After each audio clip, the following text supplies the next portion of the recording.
Hey, what's going on, everybody? My name is Jordan Harris, and welcome back to YouTube. And yes, I'm wearing my Deadpool shirt again because I'm going to review Deadpool 2. Now, this film is pretty much better than the first one because this had a lot more detail and a lot more action, but had a little bit of drama in this film. So, without further ado, please give me that thumbs up, subscribe to my channel, go on notification bar for not one miss video I post, and watch my last video, the first Deadpool movie. So let's get on with the video. And let's start off with the biggest part of the film. Cable. Cable was the biggest villain in this film. And, well, what was his big plan, mostly? He was going after someone who killed his family. And we hear that later on in the film, and the person who killed Cable's family was Russell.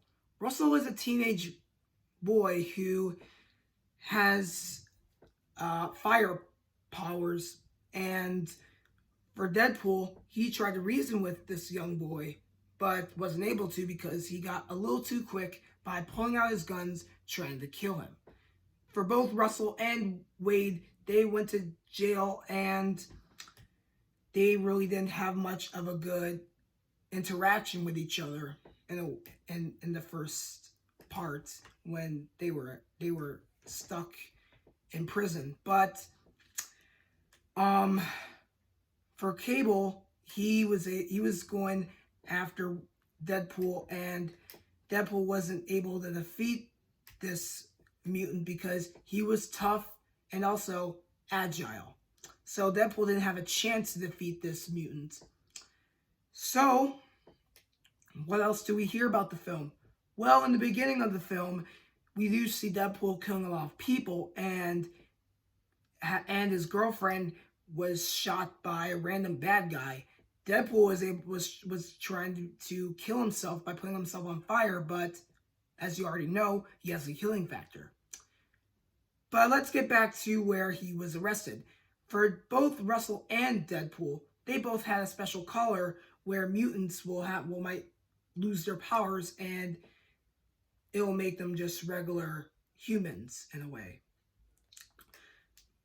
But for Wade Wilson, he was talking crap about Russell and saying how he was just a chubby kid who couldn't do much fighting and isn't that strong.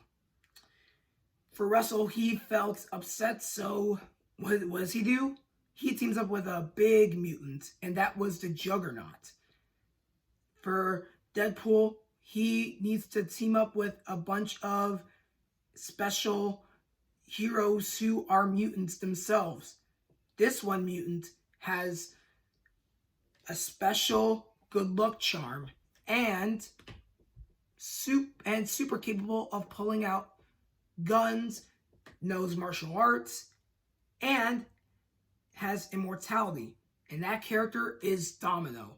And she is one of the biggest characters in this film that knocked my socks off. This was pretty much one of the biggest characters to watch, and how much it spreads out for many people who are into the X-Men, start seeing how many women are capable to do many things as superheroes in this film. I mean, you have Marvel characters who are females, just such as Black Widow, Scarlet Witch, Gamora, and Captain Marvel. But for the X-Men, you have Storm, you have Domino, you have Rogue, and a lot of other characters. But for Domino, of course, she is one of the best characters to watch throughout the whole movie. So, both Domino and Deadpool were trying to defeat Cable, but again, they lost, and Deadpool got his whole body cut off by Juggernaut.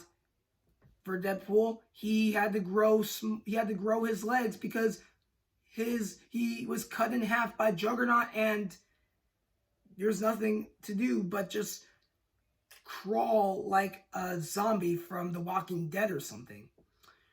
For Cable, he feels like he should team up with Deadpool. Deadpool doesn't trust Cable, but Cable, he tells Deadpool that Russell was the person who killed his family.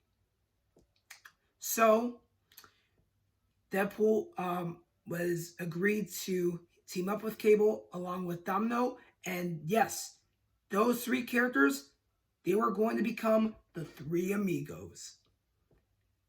Not exactly the Three Amigos, but yeah, they were the Three Amigos, because when you see all those three characters, you see them together, ready for battle. I mean, there's a lot of trios in different movies and shows. Like you see Batman, Robin, and Batgirl in the comics and movies as like the Three Amigos in a way. But for these characters, that's Three Amigos. They're funny, they're quirky, and last but not least, violent. They were able to defeat Juggernaut with the help of Colossus, but we do see this dramatic scene where Deadpool was going to die, but for Cable, he was able to go back in time, save his family, and save Deadpool from dying. So, with that said, Deadpool was able to get back on his feet and have his team of mutants become known as the new generation of X-Men, the X-Force, just like in the comics. So for Russell, he joins these mutants, and I think he'll be featured maybe in the third Deadpool movie, which they'll have in the future.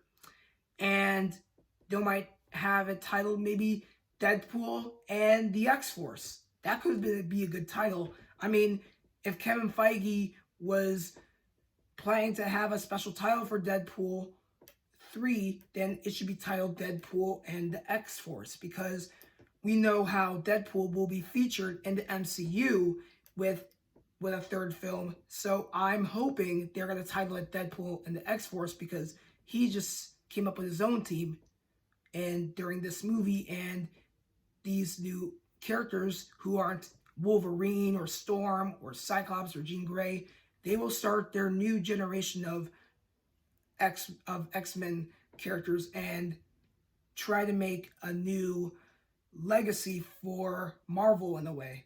So yes, this is Deadpool 2, and with the help of the X-Force, we will see more mutants maybe in the MCU. So comment down below, who do you think might join the MCU? Which mutant would you like to see in the MCU? So comment down below your thoughts, and please subscribe to my channel as always, and I'll see you guys next time. Thank you for watching my video. Take care.